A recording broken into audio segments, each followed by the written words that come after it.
Okay, we're going to bring Missy up to the cart.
Alrighty. Oh, baby. Oh. Everything's fine. There we go. Still spooks her a little when I get on the cart. Alright, now, so far, my last 3 days of videos have been on the other side of the farm. We got two sides of the road. We got 10 acres over here and 18 over there. And I'm going to take you on a part of the home 10 now. Come around, baby G. G.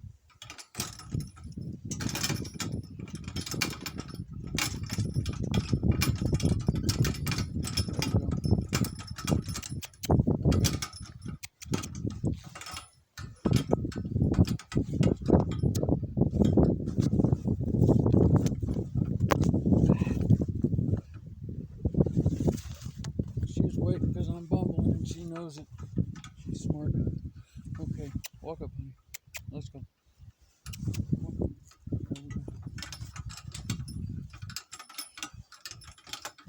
Ho, oh, that's my girl. These are the tractors that I use here, but I can't do this all with donkeys. That old Ford there, that's a 1949 Ford 8N, and that's the one I rake my hay with, and it's also the one I plow my swales with. And then on the other side of it, there's a little John Deere, and that's the one I mow with, and I do some other maintenance work with it. It's got claws on the front. I'm not yet able to do all my work with donkeys. I don't have the skill yet. So what we're going to do here is we're going to go down to what I call the west pond. We're on the west face now. Come on, baby, let's walk up. My wife owns this farm, and she's from a place of high prairie and few trees, and so she likes it open. We make hay over here.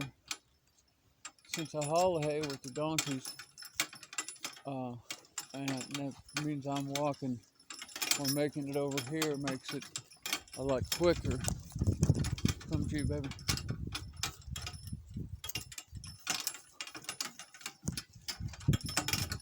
I tend to mow around the fence rows just so we can observe and learn. If you look out there, that's a partly mowed and partly unmowed hayfield coming into winter. Walk up, baby. Go on, walk up.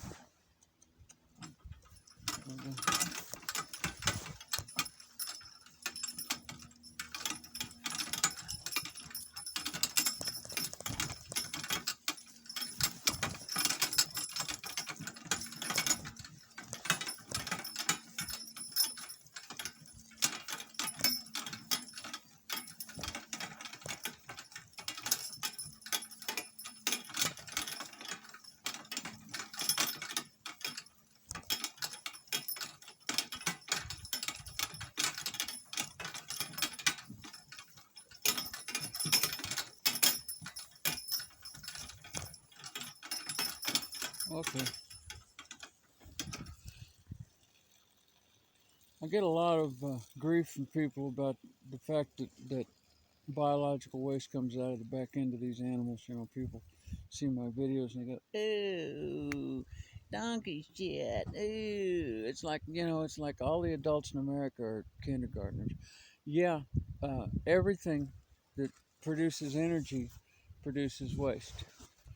Now, these animals produce energy for us, and they produce biological waste. You know, the things that we use that produce energy for us produce poison gases, poison uh, uh, particles, and just poison. And on top of which they, kill everything. Kill the bugs they drive past, kill the animals they run over, kill the earth we live on.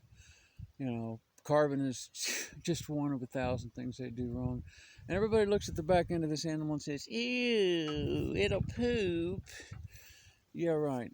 So poison gases are way better than, like donkey shit. Come on, baby. Walk up. Gee, or ha. That's my girl. Over there, that's a conventional farm. He's the guy who owns the big soybean field behind me and all.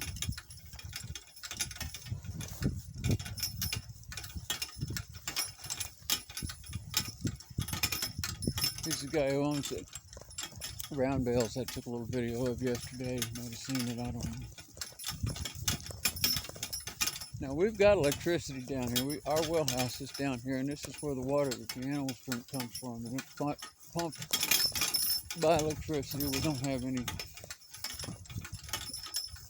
other means to do it. It's not that other technology doesn't exist, it's that we don't have it, and so we have to use the technology we have. Most people who hear my recommendations say, well, we can't do this without the technology we have. Well, we did do it without the technology we have. We just decided not to anymore. We decided to do it with this technology, and this technology generates climate change. But, it's what it is. We're going to get slapped in the face here with a little bit of willow branch, but I don't mind if you don't. This pond right off to our left here, and it's real shallow. All the ponds here are real shallow, washed out, silted in, so it grows a lot of cattails. I don't mow this spot back here because I got a few little trees that I want to have growing in it. Oh, baby. And see, I didn't give her any command with the reins at all that time. I just told her to haul because that's all it needs. But now you can see up there on the hilltop, it's hard for me to see this thing, so I can't see what I'm showing you, but up there's the barn where these critters live. Up there's our cow. She's a pet. She's not really livestock. She's just a big old pasture pet. She'll die of old age here, and I'll bury her down in the bottom ground. It's a long story.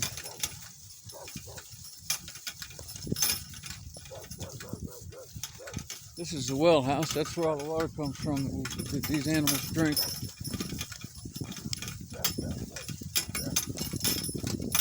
Now we're gonna go up here and we're gonna turn a little bit and take a look at stuff.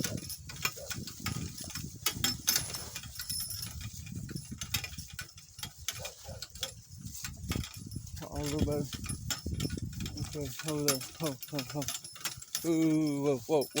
That's a girl. All right. Now out there, I don't know to what extent you can see any of it. That brown annual grass seed arc, that's not the swale, but it's parallel to the swale, and the other swale's up there, and there's another arc parallel to it. These two are elderberries. Like I said, my wife owns this property, and she doesn't want me to grow it all up in forest so she can't see past the property. So we do this as a team, and so this down here will be elderberries. They're about a 20-foot / 6-meter high shrub at the absolute maximum, and they produce fruit, medicinal fruit. They're very valuable. And you can see the bottom ground there. You can see how these two swales, they're here to slow the process of the water down to that pond and soak it into the ground. And then that'll also, the well's right over there. I don't know, I'm in the way. So they're there to capture and absorb and store more water. There's Patches. She's the old pasture pet. She's a good old girl. She's 13, 14 years old. I don't know. Gee, baby. Walk up. Go on, walk up. Here, I know you got a bunch. Come on, walk there. That's a girl.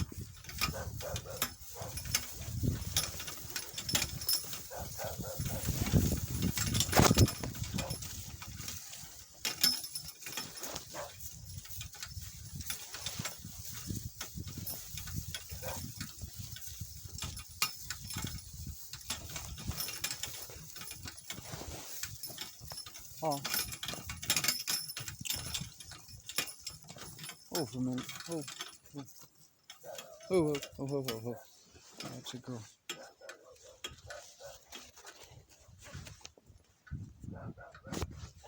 Okay. Now, as you look down there, this is another look at these two swales and one banded. Oh, okay. If I let her graze, she stands better. There's Patches again. She's just a big old girl. She's good. She's tame. She's as tame as these donkeys are. I mean, you can use cattle for work animals. I just choose to use the donkeys. The donkeys are more energy efficient and they're smaller and easier for me to manage. That's our place over there too for a ways. I'm gonna take you over there a little bit later. You can see how this slope goes down and feeds into that pond, and then of course washes through that pond and across and onto the road and off the property. And again, we've lost it. Now this is a different watershed than over there. This watershed here goes down that direction. Where's my hand? There it is. Goes down that direction, and that direction, our creek doesn't go into our creek. It goes into the creek, the river that our creek also feeds. And there's our old beat up barn up there, and that's where the donkeys live. So we're gonna go on up here. Go on, baby, walk up. Go on. Ha, go on, walk up. There we go, good girl.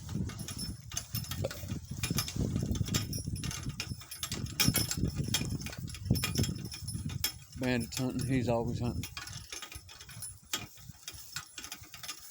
We got him from the animal shelter. Of course, that's where all our dog pets come from. Pet pets.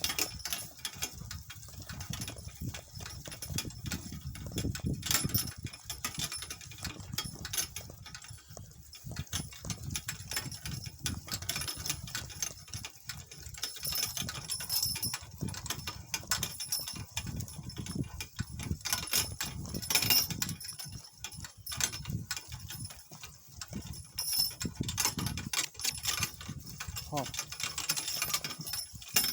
There's a gate up there, but I haven't had it open in 15 years, and I'm not going to open it today.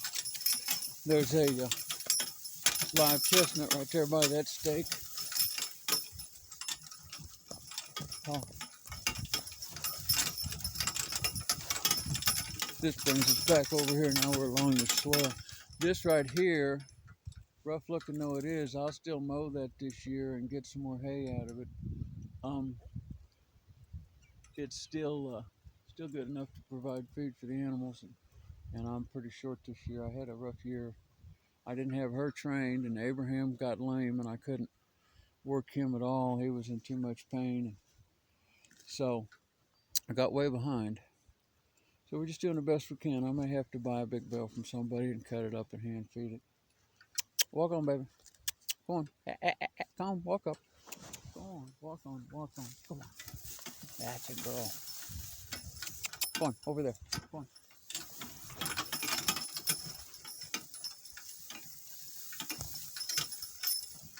So we just went around a box here, and that little box covers 4 acres, probably, something like that.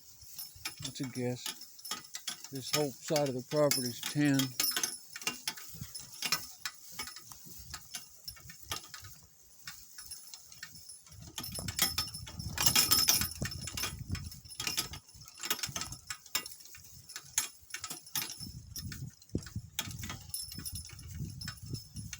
There's a little green John Deere. You can see it over there.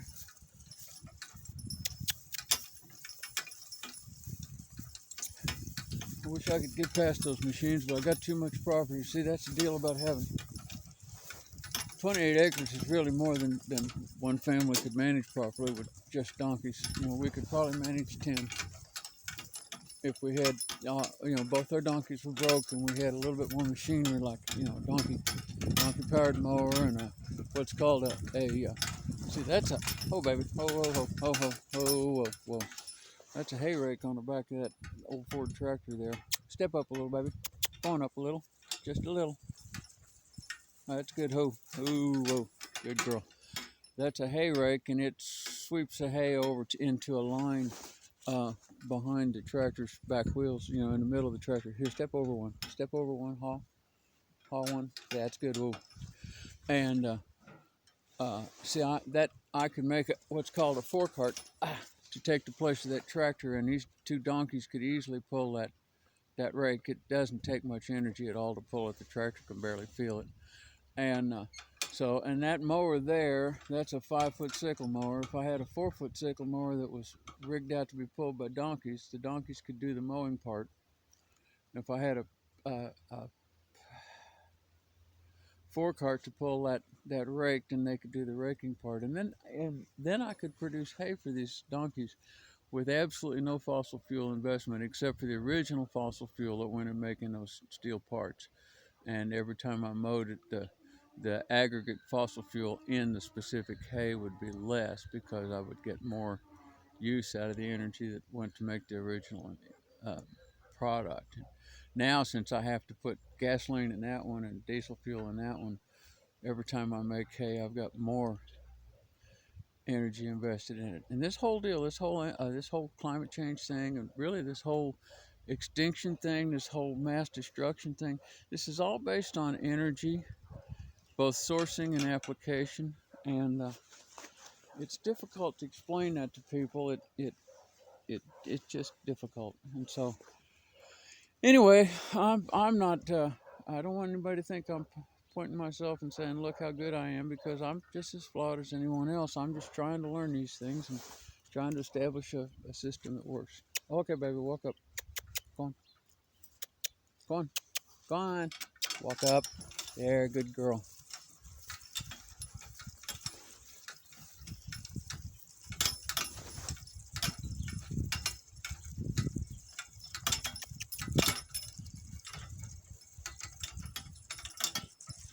Oh, oh. That's another energy experiment. That thing there has six volt lead acid batteries in its belly and a solar panel on its roof. We haven't had it plugged into electricity. In fact, its electric charger's broken. We haven't had it plugged in 4 or 5 years. And my wife uses that like I use the donkeys. And it's not a bad tool. Okay, baby, let's go. Go on.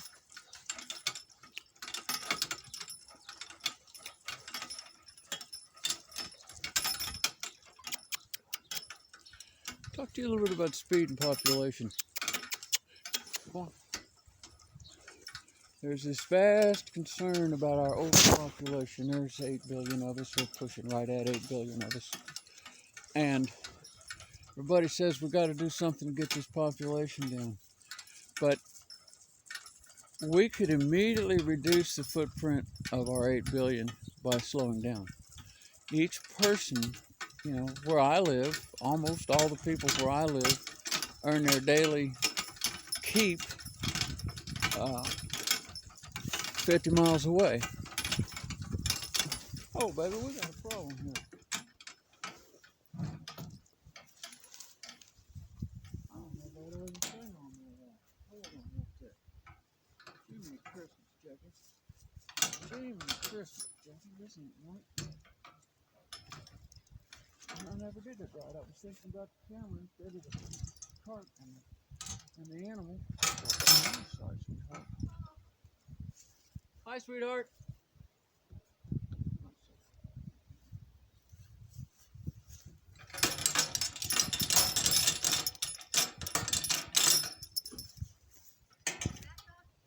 Do what?